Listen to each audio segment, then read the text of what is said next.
Bon, voilà, nous sommes un club qui avons vraiment exprimé la volonté de participer à la 58e Coupe du Congo. Vous voyez, nous sommes un club de niveau provincial, on s'est déplacé, on est venu jusqu'ici. Mais qu'est-ce que nous avons découvert sur le terrain? On a découvert que les règles ont semblé vouloir être changées ici par la ligue locale, sans que le comité organisateur ne soit informé. Le match devait se jouer à 15 h ici, vous voyez, il est 15 h 16. Les officiels sont venus et puis ils sont repartis. Et voilà, nous on est là, il est 15 h 16, donc on considère qu'il y a eu refus d'arbitrer, et puis il y a eu refus de l'équipe adverse de jouer ce match. Apparemment, ils ont voulu faire jouer ce match ailleurs. Nous savons que le calendrier a fixé ce terrain ici. Nous avons été au lieu, nous avons observé le temps qu'il faut avant que le forfait ne soit constaté. Et donc, comme la presse de la FECOFA est présente, nous voulons que vous constatiez avec preuve à l'appui qu'il est 15 h 17.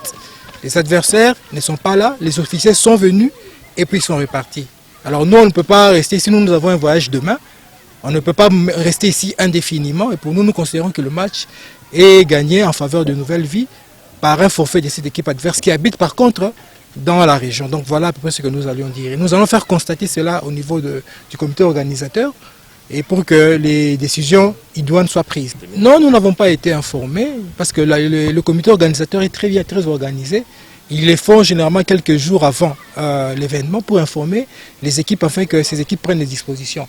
Nous arrivons le jour du match et c'est le jour du match, c'est la ligue locale qui nous informe que le match est délocalisé. C'est la ligue qui dit que c'est elle qui organise le match là entre nous et ESOL sur un terrain qu'elle-même, la ligue, a choisi. Alors que c'est le comité organisateur de la FECOFA qui organise la Coupe du Congo.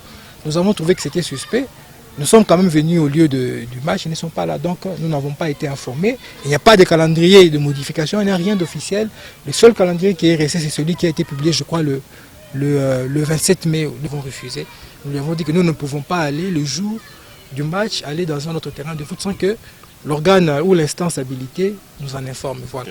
Je pense que ce sont les officiels ainsi que la Ligue ici qui risquent de couper des sanctions parce qu'ils ont décidé d'eux-mêmes de boycotter ce match alors que la FECOFA, le comité organisateur, a décidé autrement. Ils sont ici, ils n'ont pas modifié le terrain.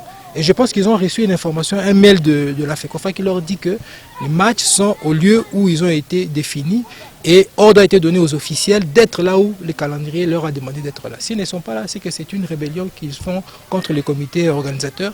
Et nous sommes à un endroit qui avait été indiqué par le comité organisateur pour faire ce match ici de 8e de finale.